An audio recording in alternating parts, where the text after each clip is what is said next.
ഈ തലയ്ക്ക് ഓരോ പ്രശ്നങ്ങൾ വരുമ്പം ഫുഡിന് പങ്കുണ്ടോ അതില്?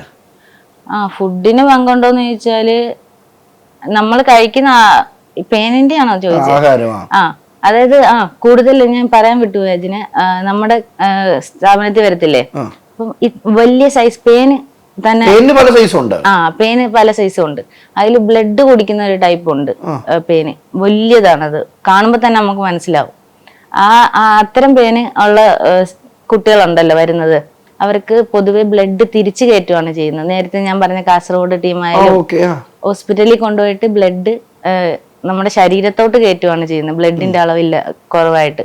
അപ്പൊ ഞാൻ ഇങ്ങനെ പെയിൻ ഉള്ളവർ വരുമ്പോൾ ഞാൻ പ്രത്യേകിച്ച് എടുത്ത് പറയും, ഒന്ന് ഇത് കഴിഞ്ഞതിന് ശേഷം മൊത്തം ക്ലിയർ ചെയ്ത് തരും.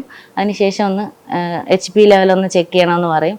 അതിന് വേണ്ട കാര്യങ്ങളൊക്കെ ചെയ്യണമെന്നും പറയും. ഡോക്ടറെ കാണിച്ചിട്ട് തന്നെ ഡോക്ടർമാർ വരെ നമ്മുടെ തൊട്ട് പറഞ്ഞു വിടുന്നുണ്ട്. ഒരു കുഞ്ഞു പെയിൻ കാരണം മരണം വരെ സംഭവിച്ചിട്ടുണ്ടോ? അങ്ങനെ ചോദിച്ചാല് ഇപ്പൊ മൈന് തന്നെ പറഞ്ഞു വലിയൊരു ജീവിയായത്, അല്ല ഇത് കൊണ്ടുണ്ടാക്കുന്നത് വലിയൊരു രോഗങ്ങളാന്ന് പറയുന്നുണ്ടോ?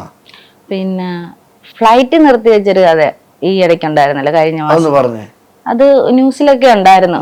പേന്, അതായത് സഹയാത്രികന്റെ തലയിൽ പേനായിട്ട് കംപ്ലൈന്റ് ചെയ്തിട്ട് ഫ്ലൈറ്റ് തിരിച്ചിറക്കി നിർത്തി വെച്ചിട്ടുണ്ടായിരുന്നു.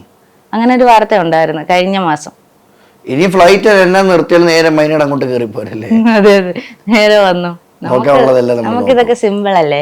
എനിക്ക് യൂട്യൂബ് ചാനൽ തുടങ്ങണം, ഈ വീഡിയോ മറ്റുള്ളവരിലേക്ക് എത്തിക്കണം എന്നൊരു ചിന്ത വന്നപ്പോഴാ മറ്റുള്ള യൂട്യൂബ് ചാനൽ തുടങ്ങണമെന്നുണ്ടായിരുന്നു പണ്ട് തൊട്ടേ.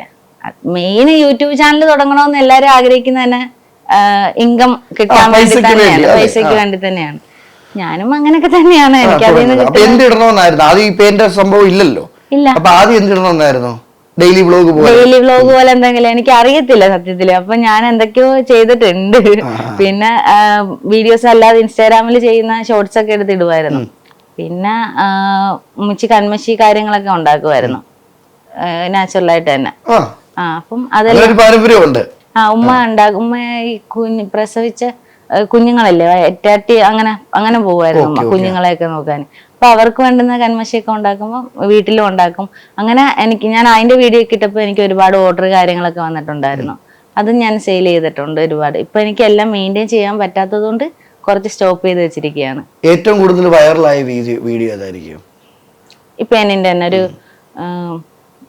അച്ഛനും അമ്മയും സംസാരിക്കുന്ന ഒരു വീഡിയോ ഞാൻ ഇട്ടിട്ടുണ്ട്.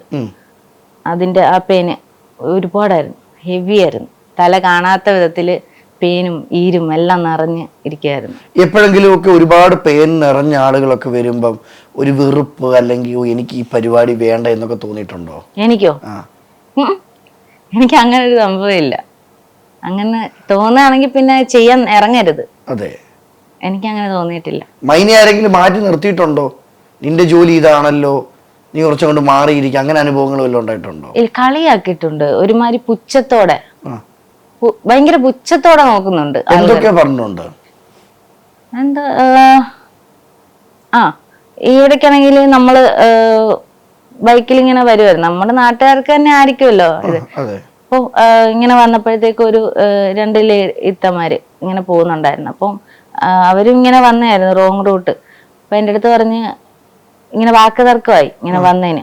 അപ്പൊ എൻ്റെ അടുത്ത് പറഞ്ഞ് നീ പോയി വല്ല പേനും വല്ല പറക്കിയിരിക്കുക, അങ്ങനത്തെ ഒരിത് ഒരു ആട്ടലാണോ എന്തോ ഒരിത്. നമുക്കത് നമ്മളാ ജോലി ചെയ്യുന്നോണ്ടാണോ അങ്ങനെ പറയുന്നത്?